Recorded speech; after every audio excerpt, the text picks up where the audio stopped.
What's up, guys? Lucky Locks here, back with another prediction video. This is going to be for Bellator 266, Davis versus Romero. Bellator going head-to-head with UFC this Saturday. I don't really think this is the card to do that with, especially looking at some of these prelims. I mean, they're definitely not competing for anyone's viewership early on in the card, that's for sure. I will admit that, Davis versus Romero probably is pretty decent competition for Smith versus Spann just on a main event versus main event basis. But yeah, overall, this isn't really the card that I would put up against a UFC card, especially with UFC having that added benefit of being on ESPN. So yeah, that's going to be a tough one competition-wise, I think, for Bellator. But as always, we're here to make some picks and hopefully make some money. So without further ado, let's just get right into the fights. So the first fight of the night is going to be between Jesse Delgado and Joshua Dillon at a catchweight of 130 pounds. So Jesse Delgado is making his pro debut here. He is an absolutely insane wrestler, two-time Division I NCAA champ. Red shirts his first year, goes 16-1, defeated by a future two-time All-American. Freshman year goes 34-7, and was an All-American. Sophomore, he wins conference, wins nationals. He goes 27-3. A 30-2 junior year campaign, wins nationals again. Senior year, he was plagued by injuries, but overall, just an unreal college wrestling career for Jesse Delgado. He is pretty much as legit as they come in the wrestling department. We'll have to see how all that transfers over to MMA, but usually it does transfer quite well. Bellator signed this guy for a reason. I think they're excited about the prospect of turning him into a good Bellator prospect and just a good MMA fighter in general. They love scooping up these exceptional wrestlers, whether they're, Russian out of the more Sambo base or they're kind of your typical American college wrestling base kind of guy. Bellator really likes these type of prospects, and I feel like they're feeding him a very winnable matchup in Joshua Dillon here, who is 1-1 as a pro, 3-2 as an amateur. His last fight, he was knocked out in 49 seconds, but that was against Jamar Whitehead, who is obviously a really good striker. I just don't know if he can deal with the wrestling of Delgado in this one. It's always a little bit sketch with these fights. We saw what happened to Isaiah Hokit last time. I think that Delgado should be levels and levels above Dillon in the wrestling department, though, and I actually did put him in a parlay. So I'm going to be going with Jesse Delgado to get this one done early in the night. The next fight on the card is a flyweight matchup between Edwin de los Santos and John Adams. And this is just, right off the bat, this is a pass for me. I mean, it should be de los Santos all day at the line that it's at right now, which is just something crazy. Let me see if I can pull it up quickly. Yeah, I see him at minus 750, minus 800. I mean, his average odds right now are minus 789. So that's just not attractive to me at all, especially considering both guys are relatively inexperienced. I mean, De Los Santos, obviously 4 amateur fights, 4 wins, 3 finishes. Looks pretty good. Appears to be a pretty solid prospect in the amateur arena. He is coming off a 2-year layoff here, but he had a Muay Thai bout last month. So, I mean, there's a lot of question marks on both guys. Adams, obviously 0-1-1 as a pro, a draw and a loss. His last loss was via a tap to strikes against a 2-2 Daniel Gonzalez. Just not a great look. So a lot of question marks with both guys, but everything seems to be in the favor of De Los Santos in this one. I'm picking him to win, but staying far away from this from a betting standpoint because it's just not worth it to me at the current line. And that's going to bring us to one of the more interesting fights among these earlier prelims on the card between Rhalan, Gracie, and Shane Keefe at welterweight. So Gracie obviously comes from that legendary jiu-jitsu combat sports family, currently a jiu-jitsu instructor in Hawaii, 34 years old, hasn't fought in almost 14 years now if we're talking about MMA. Doesn't have a pro win, he's 0-2. You can, that was so long ago, you can decide if that's a good or bad thing, it being so long ago. Obviously competing in jiu-jitsu tournaments, but no MMA. So he will far and away be the superior grappler in this matchup. I don't think there's any denying that, but I don't think he'll be the better MMA fighter here. I think his striking is probably going to be, I want to say, almost a lot worse in this one than Keefe, just from the brief amount of time that I've spent watching Keefe. He doesn't have much tape on him, but he is 1-0 as a pro, 3-0 as a pro and am combined, American Kickboxing Academy product, Excellent wrestler in high school, and I believe he wrestled in junior college as well. I think he'll be the better striker, and I actually think he's probably the better wrestler here too. He won his pro debut earlier this year over grappling champion Mauricio Souza. Now let's get it out in the open that Souza was making his pro MMA debut, and he also was 37 years old, but still, it's not that different to this matchup, honestly, on paper. We have, a career grappler who is on, the better side of 30, coming into, it's not his MMA debut for Gracie, but he hasn't fought in 14 years. It might as well be. Is that different to this matchup? I mean, on paper, I don't think it's that different. But anyways, I actually did bet Keefe at minus 185. I think that the younger AKA product deals with the 34-year-old jiu-jitsu guy making a return to MMA after 14 years in this one. I definitely think we could see a submission from Gracie. I mean, he does seem to be in good shape. Obviously is a very, very proficient grappler, but I just think that there's more things going in Keefe's favor in this spot, and I think that his stand-up is going to be really key, and I think that his wrestling to be able to kind of stuff those takedowns and keep this one standing is going to be important. I feel like if he's on point in those areas, he can win this fight, so my pick is going to be Keefe to get it done in this one. Next up on the card, we have a bout between Bobby Seronio and Socrates Hernandez, and this is coming after Bobby Seronio's original fight fell out. Tapology currently does not have a graphic up for this fight.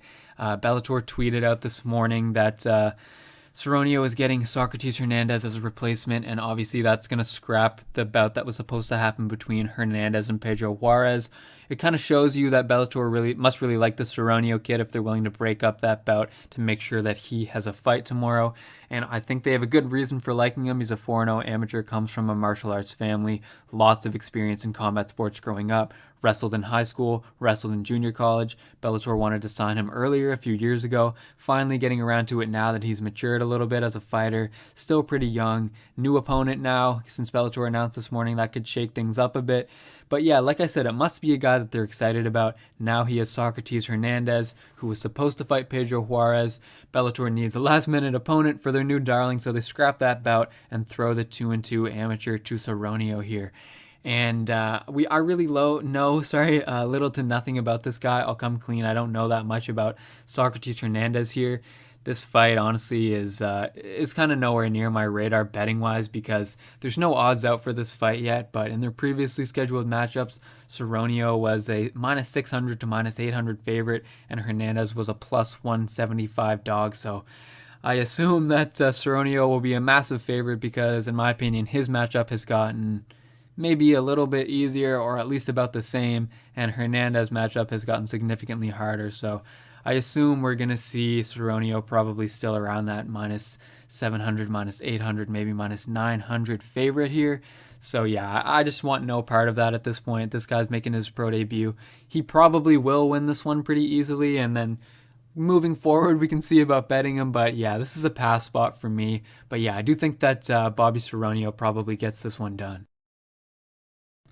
Okay, so now we have this masterpiece of a fight between Abraham Vaesau and Albert Gonzalez at a catchweight of 175 pounds.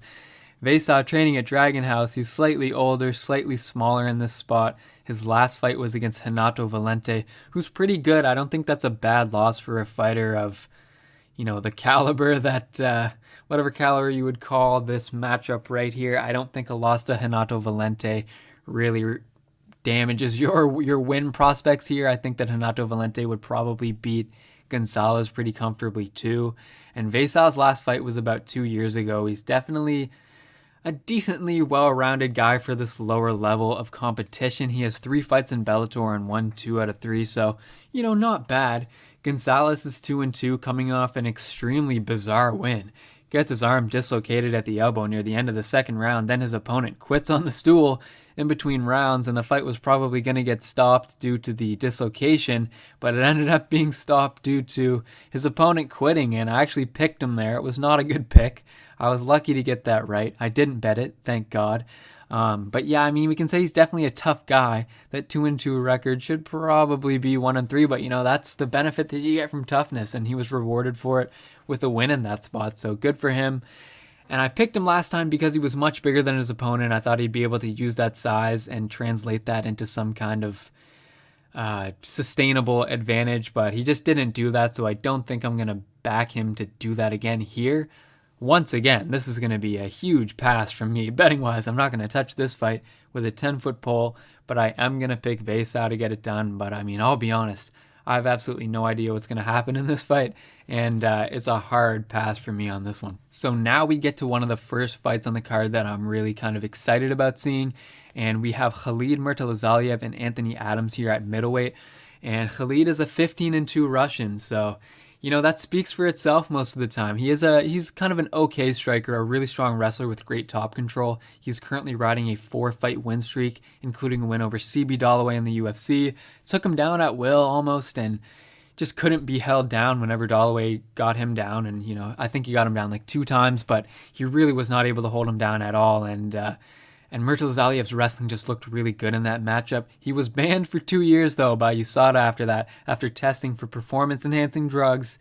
And we just most recently saw him in Bellator against Fabio Aguiar, where he got the win. He was supposed to be fighting Travis Davis in this spot. That fight fell through. He now draws Anthony Adams, the Elevation Fight Team product, who we last saw on Dana White's Contender Series. So in that Dana White's Contender Series bout, he lost to Impa Kasanganay, who we will be seeing on the exact same night that we're watching this fight. And he had a round 1 KO on LFA. This is Adams I'm talking about. Had a round 1 knockout on LFA before that. And then before that, he was defeated by Chibwicka Onyenagetcha on Dana White's Contender Series as well. So he had a solid 7-2 amateur career. He's stepping in on short notice here. Obviously, he's an 8-2 professional. I don't know if I mentioned that. He's stepping in here on short notice. I think he'll be a little bit susceptible to getting taken down here by Murtazaliev. And I think that as long as Khalid is able to do his job and just shoot his takedowns, don't mess around on the feet too much, just shoot your takedowns and get your top control, win your minutes, I think that he'll deal with the short notice opponent in Anthony Adams here. And I don't think it should be too much trouble for him to get that one done. So I do have Khalid Murtazaliev in a parlay. I like him to get the job done in this one. And that's going to be my pick in this bout. Next up, we have a pretty interesting matchup between Grant Neal and Alex Polizzi, and this is one that I'm looking forward to watching. Grant Neal is 6-0, still pretty young too, 25 years old. Slight 2-inch reach advantage here, undefeated pro and amateur, and he is now at 12 straight wins combined between the two levels. 5 of those wins coming on Bellator, obviously his last 5 fights. He has a 67% finish rate. Okay standing, good wrestler. He was the state champion, college football player as well. Great gas tank, can be a real workhorse in the cage. And Alex Polizzi, also a great wrestler, also a state champ, took his wrestling with him to college, whereas Neal went the football route. First ever loss came 2 fights ago against Julius Anglixis, who's a really solid prospect at 205 in Bellator, and Polizzi won 13 straight fights up until that point, including his amateur career, and he's a former 205 champion in LFA. Definitely could match or potentially best Neal in the wrestling department. I feel like maybe if they were just to wrestle straight up, throw on the singlets and wrestle, I think Polizzi might even be the better wrestler, but obviously everything's different in the MMA setting, and in MMA overall, I don't know that Polizzi is a better fighter than Grant Neal at this point. I just don't know that he's as well equipped to win this fight as Neal is. I think that Polizzi's striking will be slightly worse than Grant Neal, and I think that Neal's engine and slight striking advantage gives him the edge in this matchup. So in order to actually play him, I'd like to see him down more around maybe minus 175-ish before I start thinking about that. But I do give Neal the slight edge in this matchup. So Grant Neal is going to be my pick in this spot. So now we have a matchup between Christian Edwards and Ben Parrish at 205. This should be one of the more entertaining fights of the night, I think. Edwards is the new kid on the block, been making a name for himself with a 5-0 start to his pro and Bellator career, as all of his pro wins have come on Bellator. He's a 3-0 amateur riding an 8-fight win streak right now. Still a very raw prospect, still extremely young at just 22 years old. This opened up at an eye-popping minus 125 for Edwards. Tried to bet it there, tried to get it at minus 155. I was too late both times. It has now skyrocketed to the area of minus 1,000 in most places. This is the third time they've tried to book this fight. I think it's meant for Edwards to kind of tune up Parrish in this one. A nice performance against a tough opponent in Simon Biong last time for Edwards. Nice to get to see him go for a full 15. I have no reason to believe that Parrish is really going to give Edwards that much trouble here, kind of as evidenced by the line in this one. And Parrish is a 4-1 regional fighter. His opponent's combined records of his 5 pro fights have been 16 and 24. Edwards will be a pretty big step up in terms of skill and technique, and also athletic ability, in my opinion. Coming off a leg injury loss in late 2019, a matchup with an in-rhythm Christian Edwards is going to be a very tough return date for Parrish, in my opinion. So I think that Edwards finds a finish in this one. I never really liked those minus 1,000 lines. If he was even like minus 600, I'd probably put him in a parlay. But my bet on this one is actually Edwards by KO.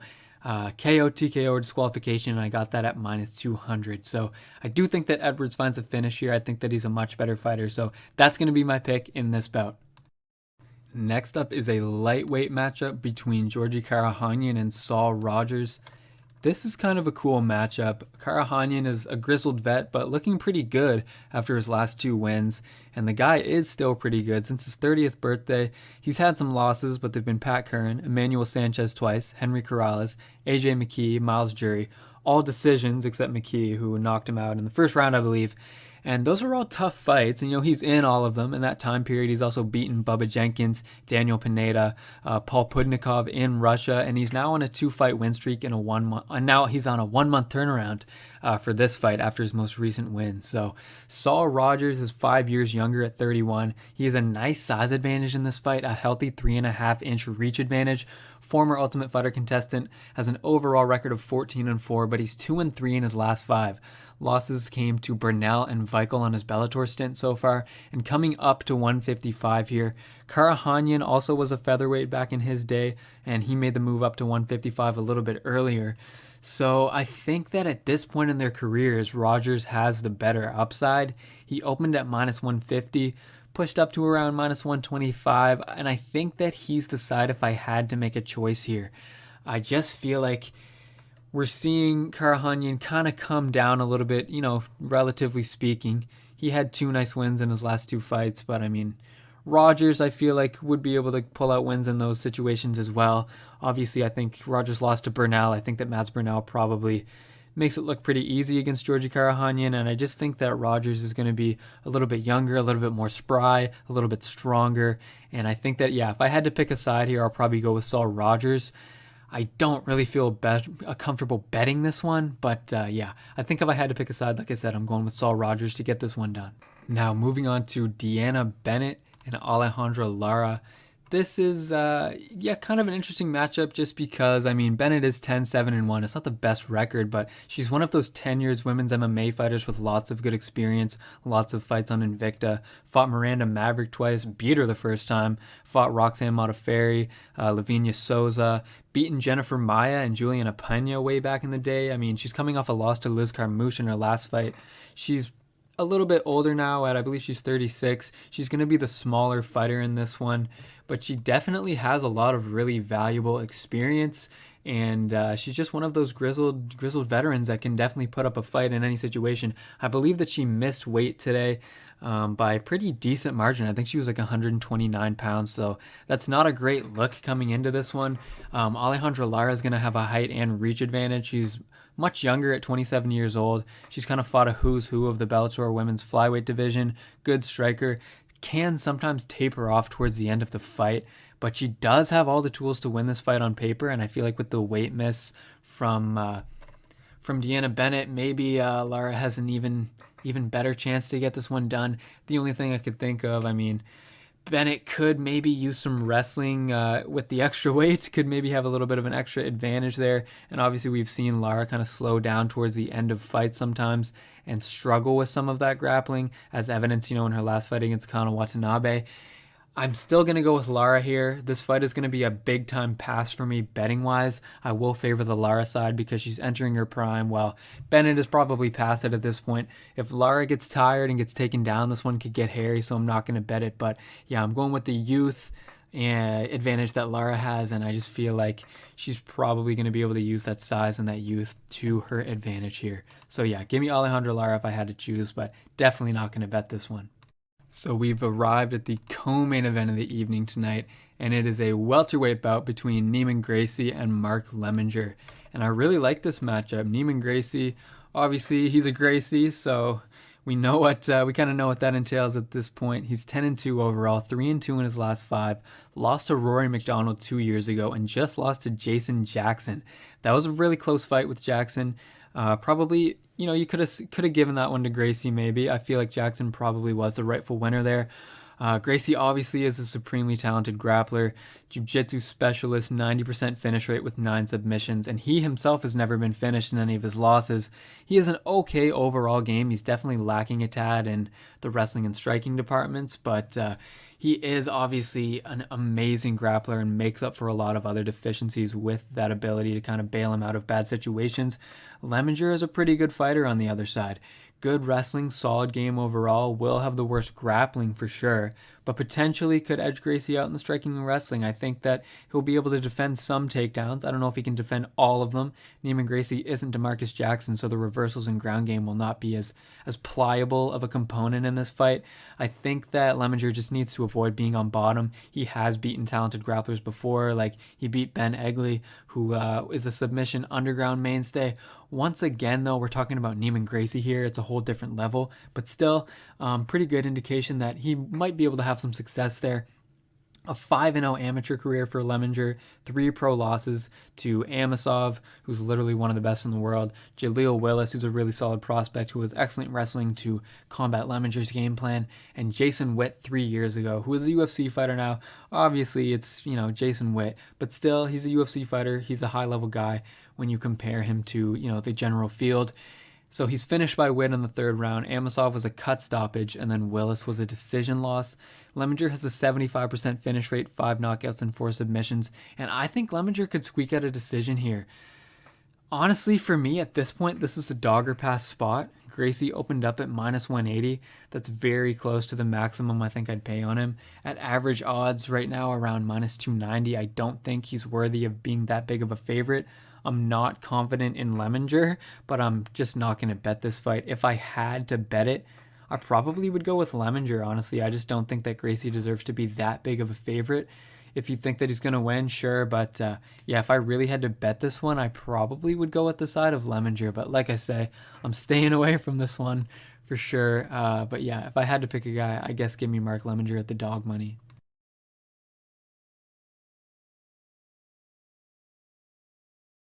Okay, so the main event of the evening, the long-awaited Bellator debut of Yoel Romero in his new weight class, 205 pounds, light heavyweight.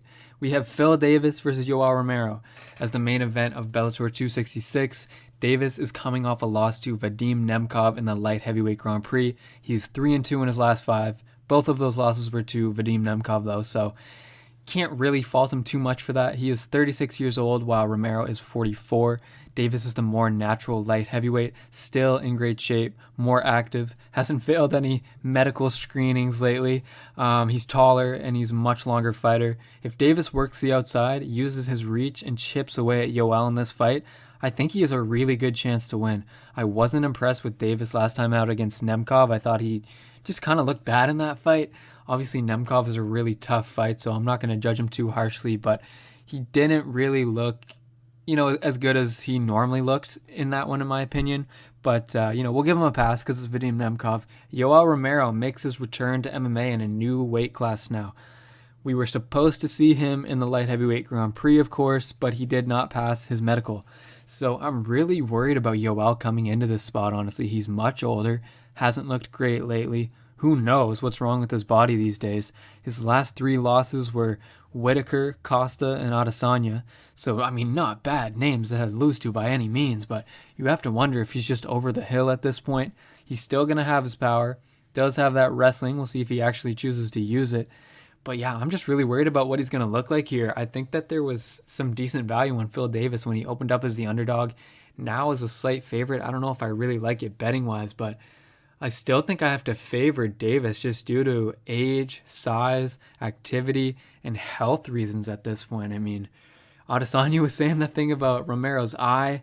It looks like on the poster of this card that Romero, I mean, is having trouble still with that eye. So, I mean, I don't know. It's just really hard for me to trust Romero's body at this point. I don't know. He's put it through so much, and I'm just concerned that he's not really the same fighter anymore.